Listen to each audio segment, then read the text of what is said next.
All right, guys. Welcome to Optimizing Forward, guys. I'm gonna go ahead and make a video here today. So today, guys, what we are going to discuss is mastery versus being a jack of all trades. Okay, so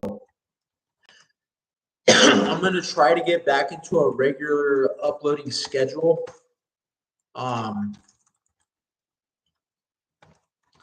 It's been pretty difficult to upload anything for a while. So obviously, I will resume making content at some point. And pretty much today, as usual, we're going to try to go over some key concepts here that I think are productive. Bear with me one second here.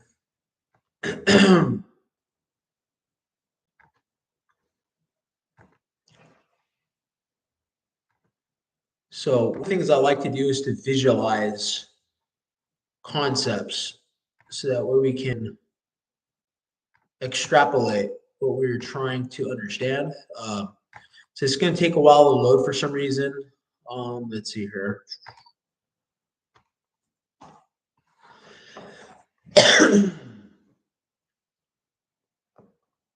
Okay, for whatever reason, that is not loading. Why is this not loading? Try again. Very strange. Okay, this is really annoying. This is not working.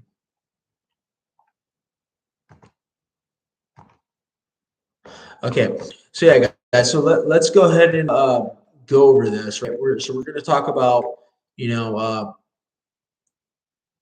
let's see what the problem is here. What am I looking for? So let's go right here. So try this again.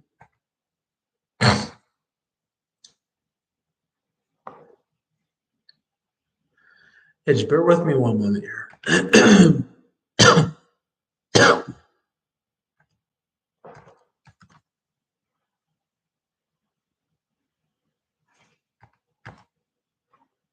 I'm not sure why that's so slow. Okay, there it is.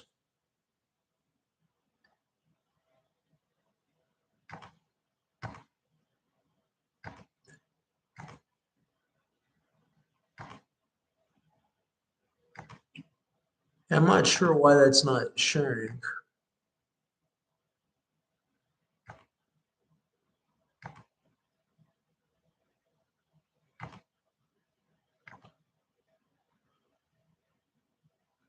All right, guys, I guess we're just going to do it without the whiteboard. So, guys, pretty much what we're going to go over is we're going to go over jack of all trades versus master of none. Okay, so I'm pretty much, like I said, I'm wrapping up my chess experiment, if you will, to see how good I could get at chess. And I'll report to you the findings after like 8-9 months of this obsession, on and off addiction, obsession, whatever it is you want to call it. And we can kind of explore what this looks like, what the negatives, what the pros, what the cons are. Ironically enough, I was playing chess again today, and I was just like, you know what?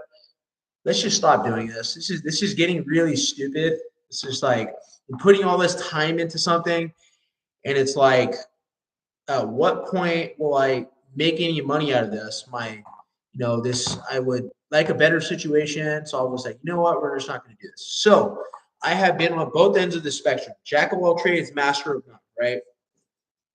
And these are a very interesting situation, right?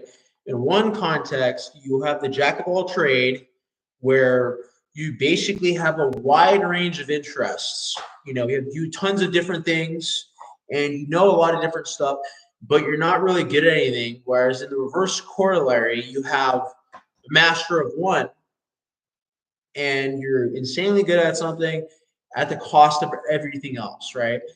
So let's talk about being a master of one, right? So goal is very simple. Army Chess Championship. Let's try to win this event. Let's try to get better than ever before. Let's try to train, let's try to study. And the process is quite addicting, I will say. It's quite a very enjoyable process. It's an interesting process. Requires a coach, requires all this practice, reviewing, analysis. You're doing all this stuff to increase your capabilities. And I will say, okay, guys, looks like my whiteboard is working now. We're gonna use the whiteboard, and I will say that it's an interesting process. So we're gonna go master of one um, versus jack of all trades. Okay, interesting to explore these concepts, right? Jack of all trades, master of none. Now, the general process of the master of one, right, is we're going to use this analogy. Okay, so I'm going to zoom out a bit. We're going to visualize this with a deep hole, right? MO versus this, okay? Jack of all trades. Okay, so when we look at these two different concepts, right, we look at the depth of our expertise. We notice that our time distribution, our time function, I'm going to call this T for time, we're putting in time that represents the expertise that is getting progressively more competent as time continues. Okay.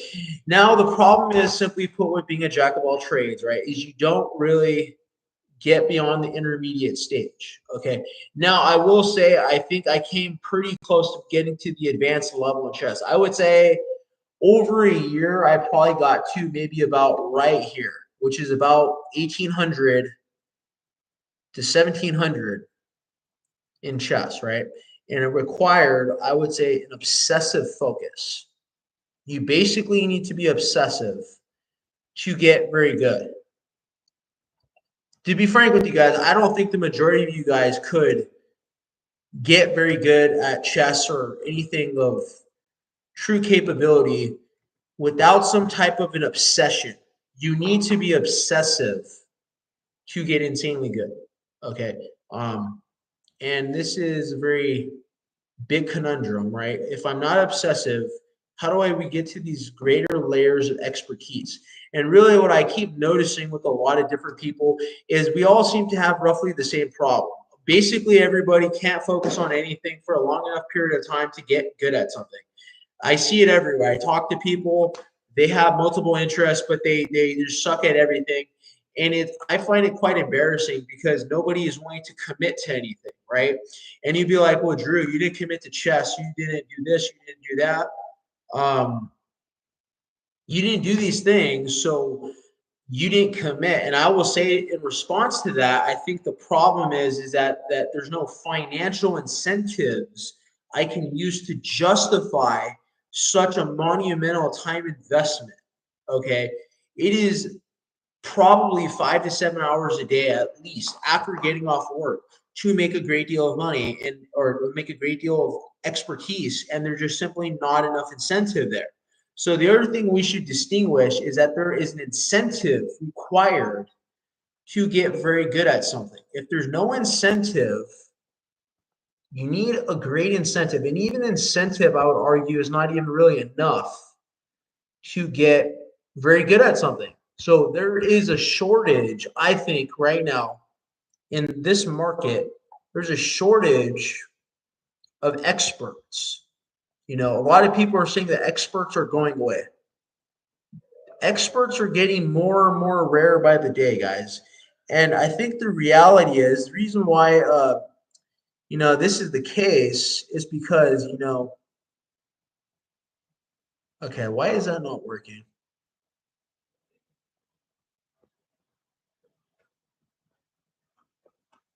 Yeah, I need to get a better computer. But right now, there's a shortage of experts. Okay, there seems to be not enough experts right now, and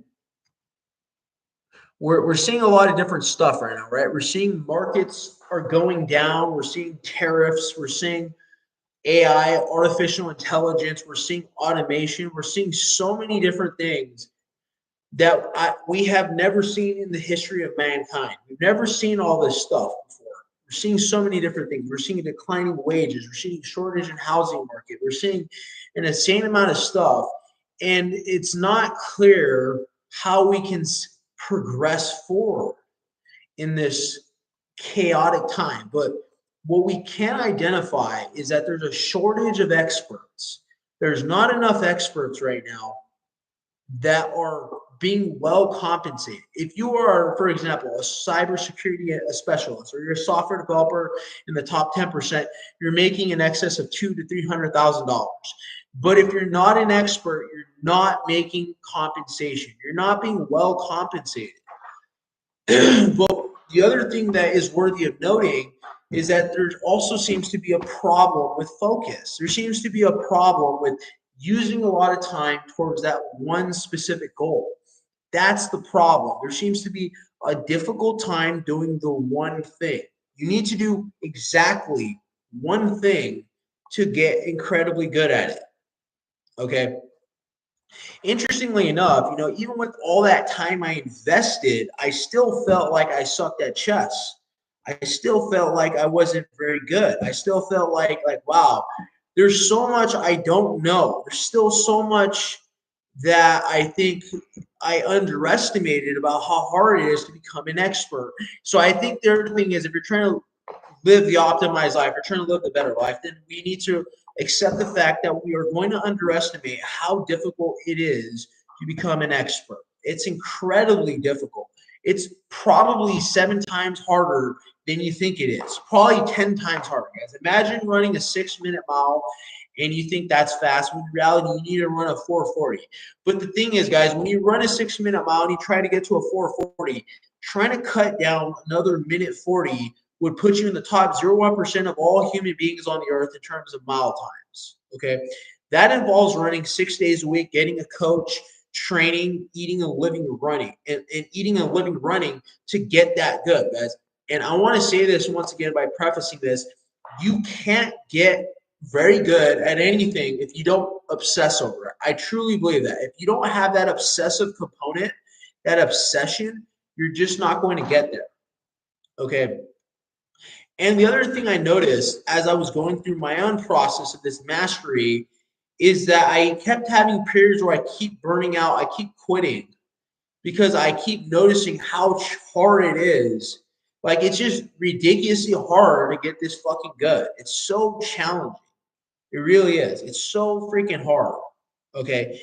Now, when we look at the free market, right? Does the free market really value experts? If we look at the majority of jobs, guys, the vast majority of jobs don't really prioritize, I want to say, like, they don't prioritize expertise. They prioritize you to be just good enough to where they can pay you the bare minimum, to where you can get paid, but you're not getting paid enough to become monumentally financially free, financially successful. And we're seeing this with many markets that are declining. If I'm a capitalist, I stand to gain to not make you an expert, because if you are an expert, I can't replace you. So that is what we saw when Henry Ford, for example, made the assembly line. By making the assembly line, he was able to break up the process of making a car into small sub-segmented parts. Okay, it used to be for like 100 years, like when you were a shoemaker, that the master shoemaker had to know everything about the process, how to make the leather, how to rivet it together, how to do all these different things. But what ended up occurring is that experts cost a lot of money. They are very expensive, because the time investment to become that great at something is monumental. But now let's go back to the initial preface. What I noticed, right, is when we're increasing the competency, we're increasing the capability. When we increase anything, okay, there is fatigue, there is effort, there is resistance, and there is a desire to quit. Okay, the desire to quit is very strong. Okay, I'm not going to lie to you. It is Very, very, very strong. When you try to get very good at anything, you're going to want to quit, okay? Because it's so freaking hard to get good. You have to review your mistakes. You, I really don't, guys. And frankly, if you're not like incredibly gifted, you're probably not a coach. It's probably mandatory to hire a coach. It probably is simply because the effort and the capability required is beyond your self-referential feedback. What that means to say is that your self-referencing feedback is not good enough to auto-correct your own mistakes. Okay. Which is why everybody who was, for example, a grandmaster of chess had a grandmaster coach them for like 5 to 10 years. Then the question lies, could they have become a grandmaster without a coach? Maybe, but it's far less likely. Okay, so the benefit of being an expert is you get paid well, you're well compensated, you have great capability, you have high confidence, and typically when you're very good at something, you tend to enjoy it. You tend to learn it for its own sake because you know so much about it. The more you know about something and the more you tend to do it. For example, I've done YouTube for a very long time, so I keep making videos because it is an enjoyable experience. I have done this numerous times. So repetition creates enjoyment when there is a good amount of capability. Repetition with low capability tends to be minimal to no enjoyment. Um, okay, that's weird. But so, I think that when we go to the jack of all trades, this is something that is an endemic. A lot of people are doing this. They dabble here, they dabble there. They have 10 different hobbies. They know Spanish. Like I know Spanish. I know like coding. I can do all sorts of great stuff, but it hasn't really led to that great compensation. 200, $300,000, right? The money is not coming, right? It's not there. And when there's none of that compensation, it's kind of hard to justify learning stuff because at some point, guys, it just you're kind of learning stuff for no reason, for no purpose, no end. You know what I mean? And I'm not saying you shouldn't learn for its own sake, but you're kind of amassing a ton of information for trivia purposes. You're great at trivia, but no one really cares. Nobody cares that you're great at trivia. Nobody cares, right? So, but on the other side of being a jack of all trades, master of none, right, is this notion that we are well rounded. We know a lot about many different things. We're multi-dimensional, multi-dynamic in our thinking, in our capability, but we are on the low end of the capability ladder or the capability triangle in this case. Okay. And I want to go back to Maslow's hierarchy of needs, this triangle that he made many years ago. I forget when he made this, but he describes a hierarchy of needs, right? But in this case, we're going to describe capabilities, 1%. Think of social media, right? Everybody in the social media game is making different levels of monetary amount based off their followers. And that monetary amount, or rather, those followers dictate your compensation level.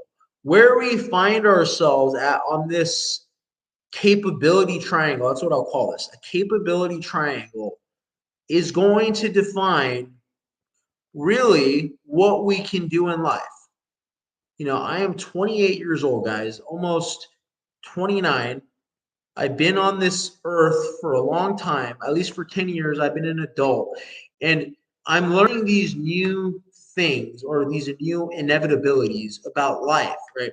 When we look at our capability triangle and the shortage of experts, right?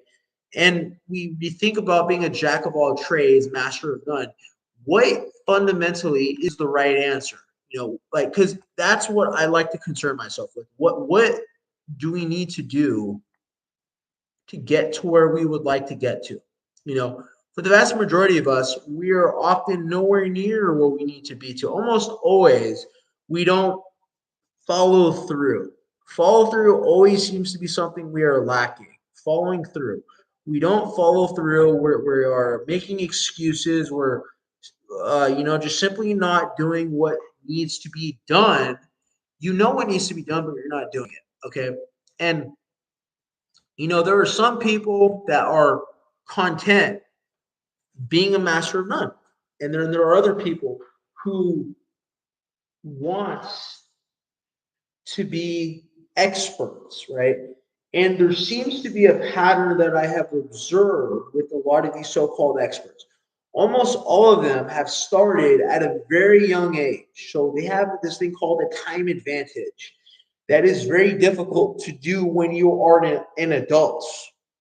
Because by the time you're 25, right, you're 24, 25, it's very, very difficult to become an expert when you're already an adult. Okay, some of the things I've noticed is that as you get older, you tend to learn slower. It takes longer to pick up information. You're not as adaptable. Things are longer.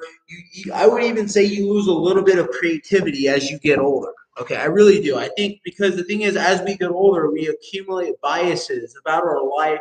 We tell ourselves a story about this world, and that kind of limits what we're able to do. But when you're 18, 16, or even 13 years old, you have none of these biases. You don't know anything about the world. And if you have somebody there who's tutoring you, think of like the example of Obi-Wan Kenobi and Anakin. Anakin couldn't have become one of the greatest Jedi or one of the most powerful Jedi in the Jedi lore, for example, without Obi-Wan. Okay. There is an inseparable connection between the master and the Padawan. Okay. And this is something in modern society I don't think we have anymore. There is an inseparable connection between the master and the Padawan. That relationship is something that most people do not have. And there's a reason why those people are making millions of dollars and you are not. Or you're not traveling to Bosnia, or you're not traveling to Egypt, or you're not taking 10 vacations a year, you're not traveling on a private jet. Whatever it is you want to do, if you want the compensation amount, you need the unique time investment circumstance to acquire the capability to get someone to compensate you. Okay. And when we look at both sides, I will say that I've seen the pros of both sides. In a weird way, I'm kind of like a hybrid. I've done some mastery and I've done some jack of all trades. So I can kind of see both points of view on this, on where it falls. For example, when you're a master of none, guys, you have really no time for anything else. You really don't have any time to do anything else. Um, you don't have time to do anything else simply because the effort of becoming astounding at something it's an absurd time commitment. Okay, if you are doing stuff right now, you need to accept the fact that if you're doing many things, you're never going to get good at any of those things. Okay, we need to remove the idea that you can do many things and become good at many things. If you're doing many things, don't expect to get good at all those things. You'll learn about a lot of stuff, but you're not going to get good at that stuff. You might learn stuff, but will you become great in terms of ability? And the answer is simply no. And I want to illustrate this with a simple example as to why this is inevitable, why this is the case. And then I'm going to summarize this whole video about what should we do going forward. What is the plan of action we should take to try and optimize our life for the best possible chance for success. Okay, because life is very messy, it's very complicated. There's too many variables, if you will. When we look at all this stuff, fall through, we have a shortage of experts, we have the capability triangle, we have all sorts of these different concepts. And, like I said, we go back to this analogy. We're going to dig this deep hole. And the analogy I often tell people is if you dig deep, you get diamonds. I really want a darker color. Okay, this thing sucks, but okay. Very annoying.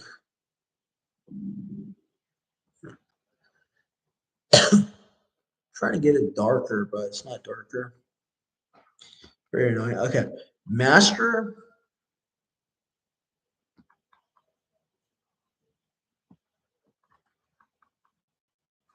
That is so strange.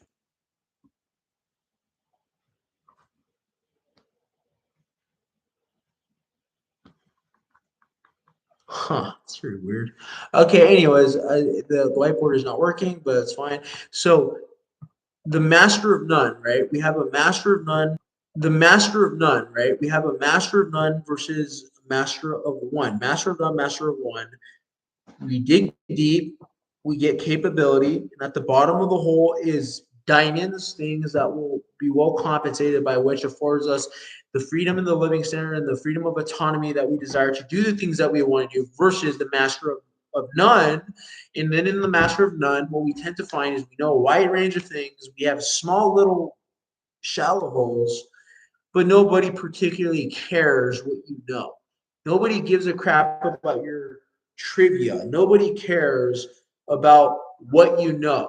So fundamentally, if we want to live the life we want to live, I think there is a probable pattern about the best way we can do this. Because the problem is when we're a master of one is that you're not well rounded, but a master of none has nothing that's worth monetizing. Simplest probable answer, guys. The pattern I think is the best is master one thing as early as possible. Do it as early as you can, and then branch out to other interests later, rather than becoming a master of none and then trying to master something later. Because the problem is when you do it in the inverse order, it's almost, I don't want to say impossible to catch up, but it kind of is. Because the problem is, for example, like in chess, guys, I could spend 500 hours on chess for the next 3 years, but I'm trying to catch up with a kid who's been studying chess for 10 years since he was 7 years old. And I have to juggle adult responsibilities, adult bills, adult payments, everything. And it's just like I'm not as good of a learner. I don't learn as fast as someone who's 7 or 6 years old. Okay. There is something irrevocably lost the older that you get. Okay, so anybody who tells you that age does not matter in terms of developing capability is misinforming you. There is an inseparation between capability and youth. The younger you are, guys, the more capable you will be.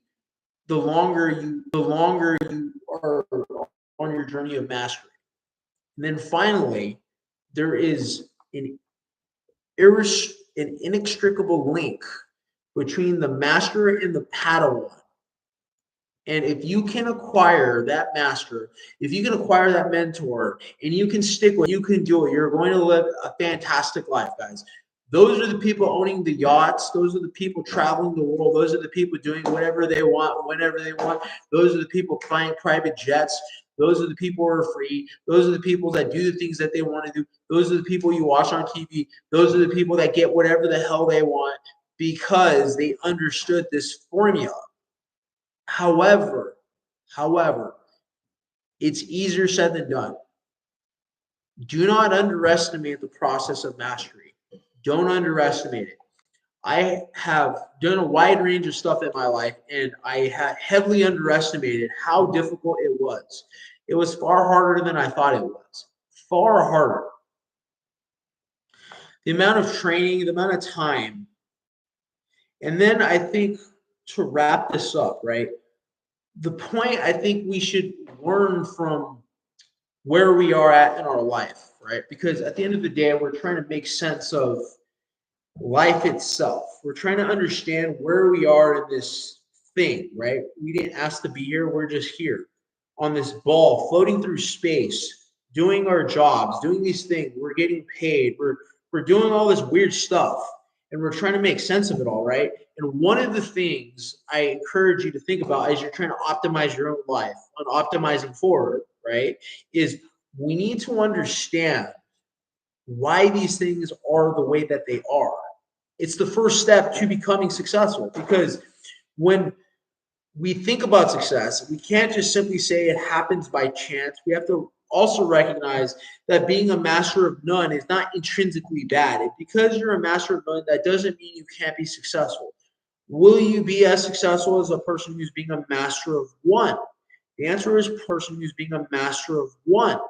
The answer is probably not, guys. Almost on average, in my personal opinion, a master of one will almost always beat a master of none. Okay, and it's very